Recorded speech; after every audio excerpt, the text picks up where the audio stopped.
Bienvenidos a este nuevo análisis a fondo, un espacio donde tomamos estos manuales técnicos súper densos, investigaciones exhaustivas y guías operativas y extraemos esas pepitas de oro que realmente importan en la práctica diaria.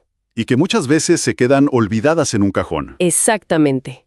Hoy tenemos una misión muy clara.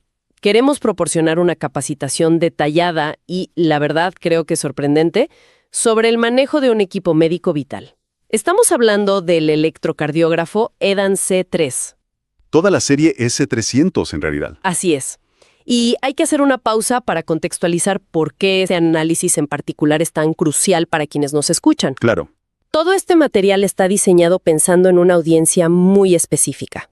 Personal operativo y médico de una institución prestadora de salud, una IPS, pero enfocada en pacientes de salud mental y pacientes bajo efectos de sustancias psicoactivas. Es un mundo completamente distinto. Es un dispositivo que esconde mucho más de lo que aparenta a simple vista. A menudo vemos la tecnología médica como una simple caja con botones que imprime papeles cuadriculados.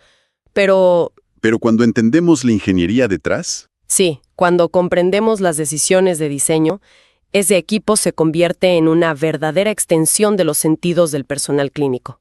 totalmente de acuerdo. Y para este análisis hemos revisado minuciosamente el manual de usuario oficial, específicamente la versión 1.7, cruzando esa información con videos técnicos de capacitación médica de alto nivel. Para que no sea solo teoría. Exacto. Porque quienes caminan por esos pasillos todos los días saben que la teoría médica a veces choca de frente con la realidad. Y muy fuerte. Imaginemos el escenario.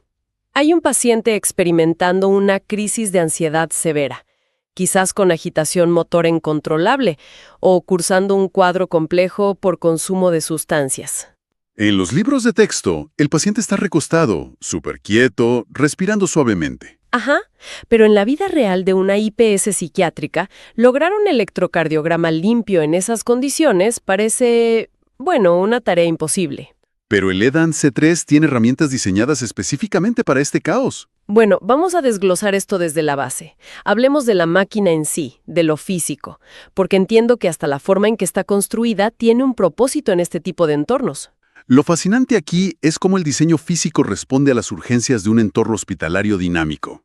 Este equipo es muy compacto. Fácil de transportar. Sí, y viene en dos versiones principales. El modelo A ofrece una pantalla de cristal líquido en blanco y negro, que es bastante funcional. Claro, lo básico. Pero el modelo B da un salto operativo importante con una pantalla a color. Aunque la verdadera ventaja táctica de ambas pantallas no es el color, es que son totalmente plegables. Y me imagino que eso no es solo por estética. Para nada. En una sala de urgencias o en la habitación de un paciente inquieto, a veces el equipo termina en una mesa auxiliar bajita o, por el contrario, encima de un carro de transporte altísimo. Y el profesional de enfermería necesita ver el trazado sin tener que contorsionarse o agacharse en medio de una crisis. Esa ergonomía salva segundos vitales. Esa es la clave. El operador ajusta el ángulo de la pantalla y mantiene el control visual de los signos del paciente al mismo tiempo. Además, el panel de control usa teclas de membrana. Que son facilísimas de limpiar. Exacto. Y tiene la impresora térmica integrada en el mismo chasis. Es una estación de diagnóstico todo en uno. Ahora, hay un tema que siempre es un dolor de cabeza con los equipos portátiles, y es la energía. Sí. Un electrocardiógrafo que se apaga a mitad de un pasillo no sirve para nada. ¿Qué nos dicen las fuentes sobre la autonomía real de este equipo cuando las papas queman y no hay un enchufe cerca? Bueno, el equipo incorpora una batería de litio recargable de 14.8 voltios y 2.500 mAh. En términos prácticos para el personal de turno, si la batería está al 100%, el dispositivo puede funcionar de manera continua durante 6 horas y media. 6 horas y media, es un montón. Es un margen operativo enorme. Permite llevar el equipo de habitación en habitación durante una crisis sin tener que andar buscando cables de alimentación o enchufes disponibles. Una de esas reglas no escritas que, si se ignora, puede causar un desastre administrativo gigante. Al parecer, no basta con cargar el equipo cuando se usa. Hay una regla estricta de dejarlo conectado a la pared, a la corriente alterna, al menos 8 horas al mes. ¿Ah, sí? ¿A qué se debe esta exigencia tan específica si la batería principal ya dura tanto tiempo? Esa es la clase de conocimiento interno que evita dolores de cabeza legales. El equipo, al igual que una computadora de escritorio, tiene una pequeña batería interna en su placa base. Su única función es mantener vivo el reloj del sistema. Ah, claro, la memoria del reloj. Exacto. Si el equipo pasa semanas desconectado o guardado en un armario, esa batería interna se agota, y el resultado es que la fecha y la hora se desconfiguran por completo. Y entregar un registro médico de un evento cardíaco durante una crisis psiquiátrica, pero con una fecha del año 2010, O una hora de la madrugada cuando fue en la tarde. rompe toda la trazabilidad clínica. Rompe la trazabilidad y puede invalidar el documento en una auditoría o en un caso legal. Mantenerlo enchufado esas 8 horas mensuales garantiza que el reloj interno nunca pierda su sincronización. Es un consejo preventivo invaluable para el equipo de enfermería. Ahora, metámonos en otro escenario de puro pánico hospitalario. Me asustas. Tienes la batería cargada, el paciente está listo, presionas imprimir y... Sale el papel en blanco. Exactamente, sale una tira de papel completamente en blanco. El tema del papel térmico parece algo súper básico, pero entiendo que tiene un truco que en medio de la adrenalina hace tropezar a más de uno. Es un error clásico de las madrugadas en urgencias. El EDAN C3 utiliza una impresora térmica de alta resolución. O sea, cero tinta. 0 cartuchos de tinta. El cabezal de impresión dibuja las ondas aplicando calor sobre un papel tratado químicamente. El problema ocurre al cargar el rollo nuevo. El papel tiene una cara lisa y una cara con la cuadrícula impresa. ¿Y el recubrimiento químico? El que reacciona al calor solo está del lado de la cuadrícula. O sea que, si en el apuro de la emergencia alguien mete el rollo al revés, con la cara lisa hacia arriba... El cabezal se va a calentar, hará todo el movimiento mecánico, pero como está aplicando calor sobre la cara equivocada del papel, saldrá una tira completamente en blanco. ¡Qué frustración! La regla operativa, y esto es innegociable, es que al cargar el papel, la cuadrícula siempre debe quedar mirando hacia el cabezal térmico, hacia arriba. Es un principio de física simple, pero que ahorra muchísimo estrés. Sin duda. Bien, tenemos el equipo energizado y el papel correctamente instalado. Es hora de acercarnos a la cama del paciente. Y en una IPS de salud mental, acercar un dispositivo electrónico requiere ciertas garantías de seguridad. Definitivamente. Las fuentes mencionan que este equipo tiene una clasificación tipo CF. ¿Qué significa eso en el mundo real? La designación CF viene del inglés Cardiac Floating. Es el nivel más alto de aislamiento y protección eléctrica en equipos médicos. O sea, máxima seguridad. ¿Sí? Significa que todas las partes que entran en contacto directo con el paciente, como los cables y los electrodos, están eléctricamente flotantes. Completamente aisladas de la red de corriente del hospital. Y protegidas contra el impacto de un desfibrilador. Pero incluso con esa superprotección interna de la máquina, el entorno físico de la habitación juega un papel. ¿Qué pasa si el paciente, por su misma inquietud o ansiedad, está agarrado fuertemente de las barandas metálicas de la cama? Ahí radica una de las instrucciones más enfáticas de la preparación. El paciente debe estar aislado de cualquier metal conductor. Nada de metal. Nada. Si toca el marco de la cama o una baranda metálica, su cuerpo puede convertirse en un puente para descargas estáticas. O, lo que es más común, actuar como una antena. ¿Una antena que capta qué? Que introduce ruido eléctrico externo directamente al electrocardiógrafo, arruinando por completo la lectura. Entendido. Cero contacto con metales. Pasamos entonces a la preparación de la piel. Un paso crítico. En un paciente ansioso que quizás está sudando profusamente, imagino que no se puede simplemente pegar el electrodo y ya. Hay que limpiar la zona con alcohol al 75%. Para quitar la grasa y las células muertas. Dejar que se evapore y aplicar el gel de manera uniforme.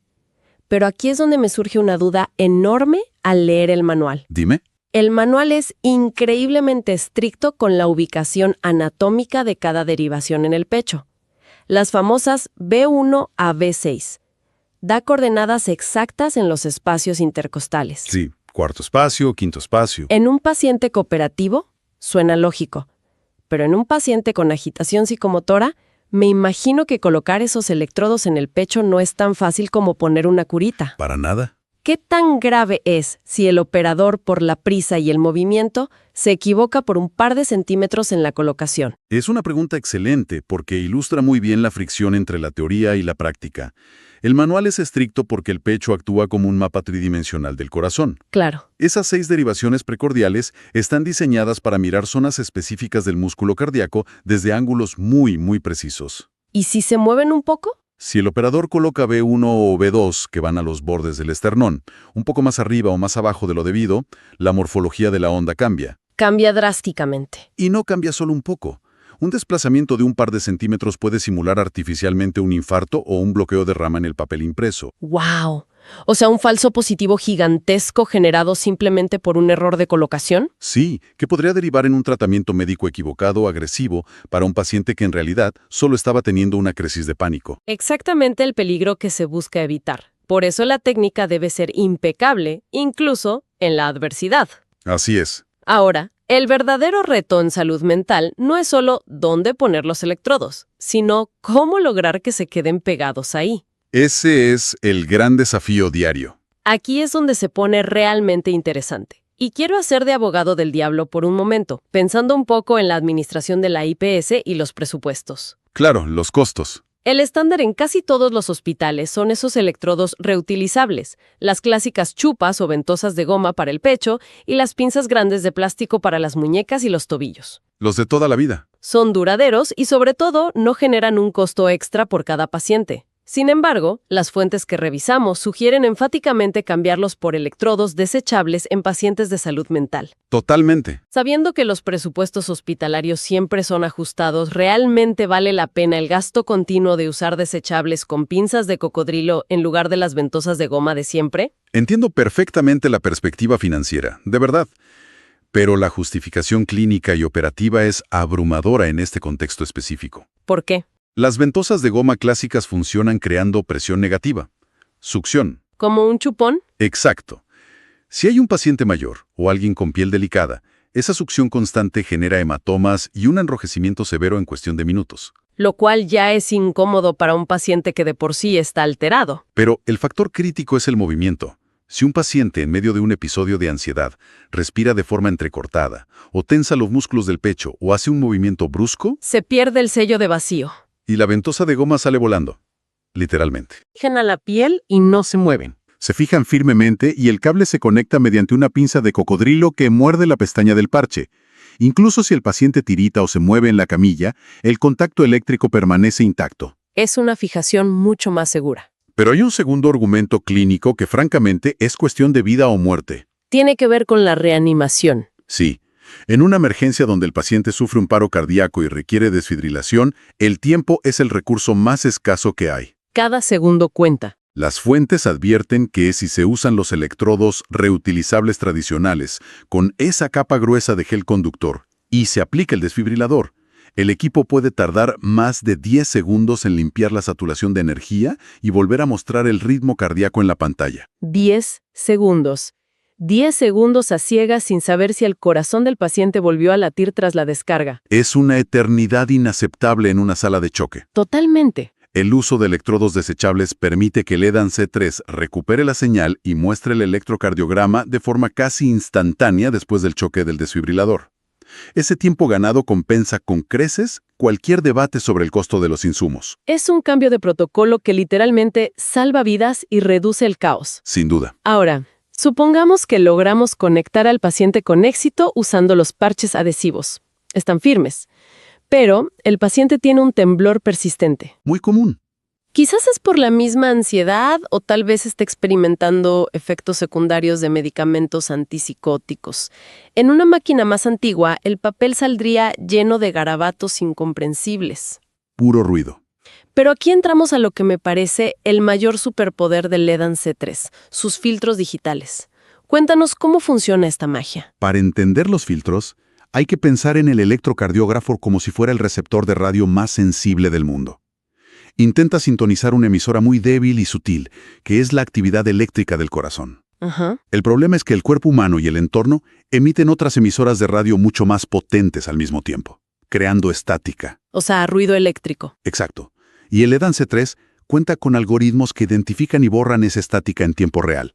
Y el primero en la lista de defensa es el filtro EMG, que asumo viene de electromiograma. Así es. ¿Cómo ayuda esto con los temblores musculares? Es el filtro más crucial para el área de salud mental.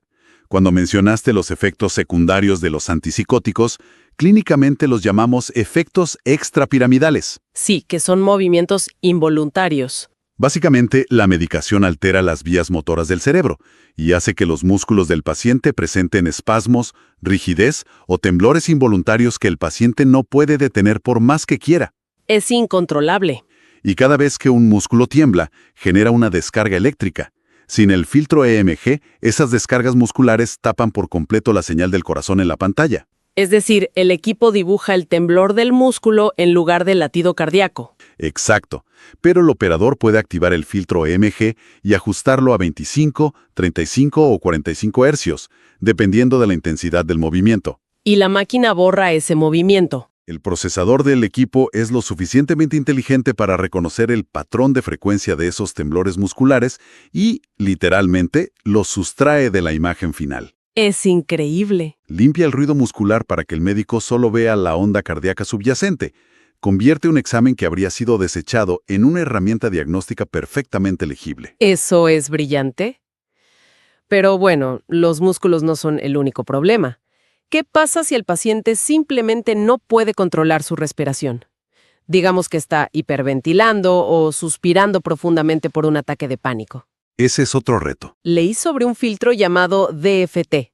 ¿Qué soluciona exactamente? El filtro DFT, que opera a 0.5 Hz, ataca un fenómeno frustrante llamado fluctuación o deriva de la línea base. La línea base. Idealmente, el trazado del corazón debería viajar en una línea recta horizontal a través del centro del papel. Bien planito. Sí, lo que vemos en las películas. Pero si el paciente infla y desinfla el pecho violentamente o cambia de postura, la distancia entre el corazón y los electrodos varía cíclicamente. Esto hace que la línea del trazado parezca una montaña rusa, subiendo y bajando. Saliéndose a veces de la cuadrícula de impresión. Y saliéndose del papel. Lo cual hace imposible medir los milímetros de las ondas para diagnosticar una isquemia, por ejemplo. Precisamente.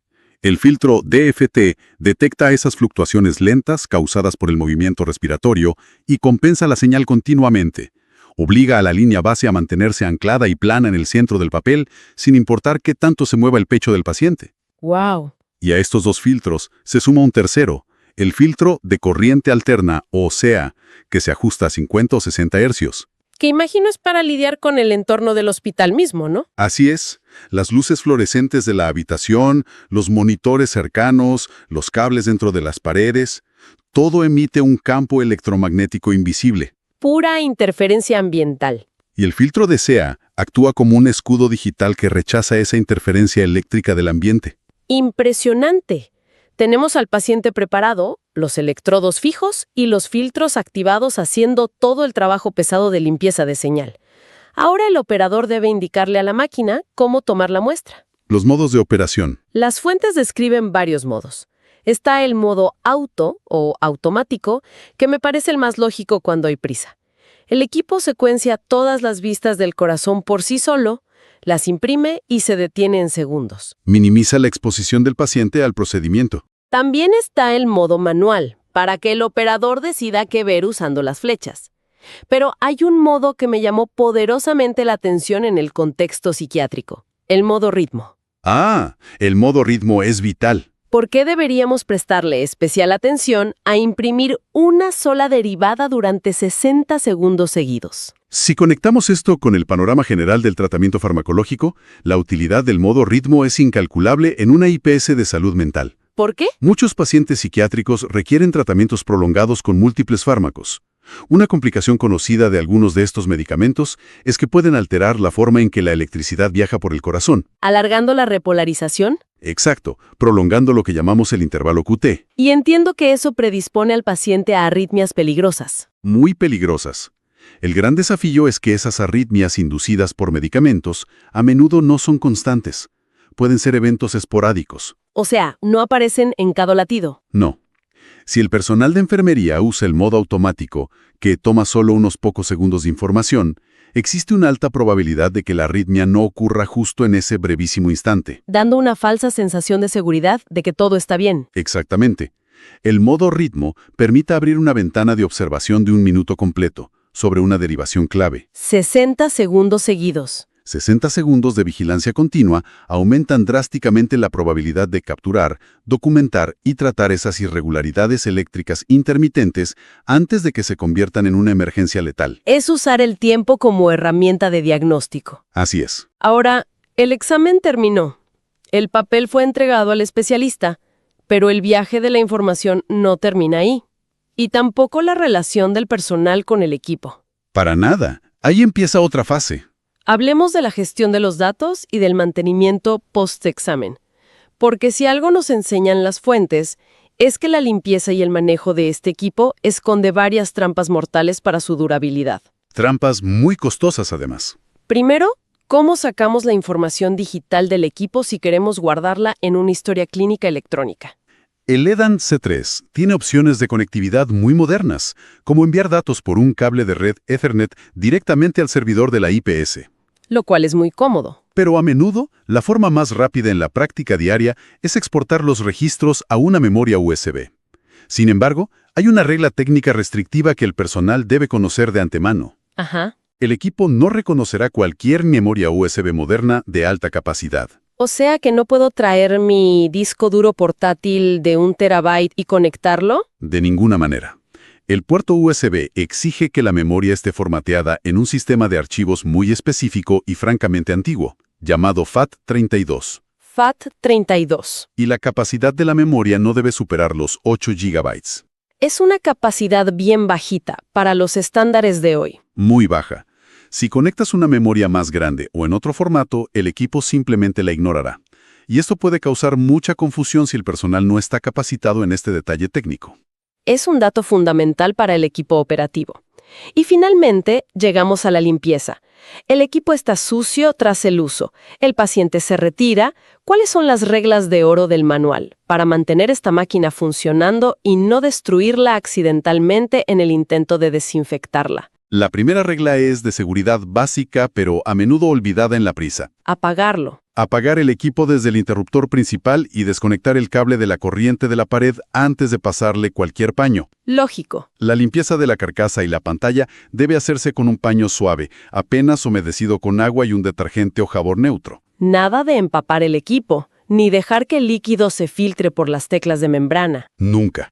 Pero hay una advertencia en mayúsculas en las fuentes respecto a los químicos que, la verdad, me dejó pensando. ¿Hoy el cloro? Sí, en los hospitales, el cloro o el hipoclorito de sodio es como el agua bendita de la desinfección. Se usa para casi todo. Para limpiar pisos, paredes, camas. Pero el manual prohíbe absolutamente acercar desinfectantes clorados a este equipo. ¿Qué tan grave es el daño realmente? Es devastador a mediano plazo. Las propiedades químicas del cloro, la lejía o el hipoclorito sódico reaccionan agresivamente con los polímeros y plásticos de alta ingeniería del electrocardiógrafo. ¿Y qué le hacen? Causan una decoloración severa en la carcasa, pero lo peor ocurre con los cables del paciente. El cloro destruye la elasticidad del aislamiento del cable. Los tuesta. Los vuelve rígidos, porosos y quebradizos. En muy poco tiempo los alambres internos quedan expuestos. Lo cual es un peligro. Arruina por completo la capacidad del equipo para transmitir una señal limpia. Y peor aún, crea un riesgo altísimo de seguridad eléctrica para el paciente. Básicamente, el limpiar los cables con hipoclorito es sentenciarlos a muerte prematura. Totalmente. Y sobre los accesorios, si la IPS decide, por cuestiones de presupuesto, seguir usando los electrodos reutilizables, las ventosas de goma y las pinzas metálicas, ¿hay algún cuidado especial para evitar que se dañen? El enemigo número 1 de los electrodos reutilizables es el gel conductor seco. El gel que se queda pegado. La instrucción es limpiarlos inmediatamente después de retirarlos del paciente usando agua tibia. Solo agua tibia. Sí, agua tibia. Si el gel se deja secar sobre las copas metálicas, inicia un proceso acelerado de oxidación. Y un metal oxidado. Pierde toda su conductividad. Y un detalle clave. Bajo ninguna circunstancia se deben usar cepillos duros o esponjas abrasivas para quitar ese gel seco. Me imagino que raya el metal. Rayar la superficie del metal crea imperfecciones microscópicas que añaden ruido permanente a cada futuro electrocardiograma que se tome con esa ventosa. Entonces, ¿qué significa todo esto? Si juntamos todas estas piezas del rompecabezas y las aterrizamos a la realidad frenética del personal operativo en la IPS, El panorama cambia. dominar el EDAN C3 no es solo saber oprimir el botón de encendido, es tener un plan de acción táctico. Así es. Ante un paciente agitado o bajo efectos psicoactivos, el profesional sabe que debe asegurar una fijación inquebrantable usando electrodos desechables. Sabe que puede limpiar el caos muscular activando el filtro EMG. Y estabilizar la respiración agitada con el filtro DFT. Sabe que puede usar el modo automático para ser veloz. O el modo ritmo para vigilar pacientemente los efectos cardíacos de un antipsicótico. Es tomar una situación que parece incontrolable y someterla a través de la tecnología y el conocimiento. Esto plantea una pregunta importante, una reflexión sobre el futuro de la intersección entre la psiquiatría y la cardiología. A ver, cuéntanos. Hoy, consideramos maravilloso que los algoritmos del EDAN-C3 puedan detectar los temblores musculares, la agitación y los suspiros erráticos para borrarlos de la pantalla. Los tratamos como simple ruido molesto que oscurece el corazón. Claro, estática que hay que limpiar. Pero viendo la evolución de la tecnología, ¿qué pasaría si en unos años la inteligencia artificial integrada en estos dispositivos dejara de ver esos temblores como ruido y los viera como datos? ¡Guau! ¿Qué tal si el equipo del mañana pudiera cruzar la frecuencia exacta de ese espasmo muscular extrapiramidal con la variabilidad del ritmo cardíaco y usar esa información como un biomarcador en tiempo real? Para decirle al psiquiatra exactamente qué tan saturado está el paciente de cierta sustancia. O cuantificar su nivel de ansiedad clínica sin hacerle una sola pregunta. La información que hoy estamos filtrando y botando a la basura digital, mañana podría ser la clave del diagnóstico psicológico. Una perspectiva absolutamente alucinante. Pensar que el límite entre un artefacto molesto y una ventana directa al sistema nervioso central del paciente es solo una cuestión de procesamiento de datos. Es hacia dónde vamos. Queremos cerrar este análisis agradeciendo de corazón a todo el personal clínico, a los enfermeros, a los técnicos y médicos de las IPES que enfrentan estos retos monumentales a diario. Hacen un trabajo extraordinario. Su labor exige paciencia, empatía y ahora, esperamos, un dominio aún mayor de sus herramientas. Seguro que sí. La próxima vez que estén frente a su EDAN-C3, no lo vean solo como una impresora de papel cuadriculado. Exploren esos filtros, usen el modo ritmo, apliquen estas estrategias. Ha sido un privilegio enorme acompañarlos en esta exploración. Muchas gracias por escuchar. Sigan sintiendo curiosidad y nos encontramos en el próximo análisis.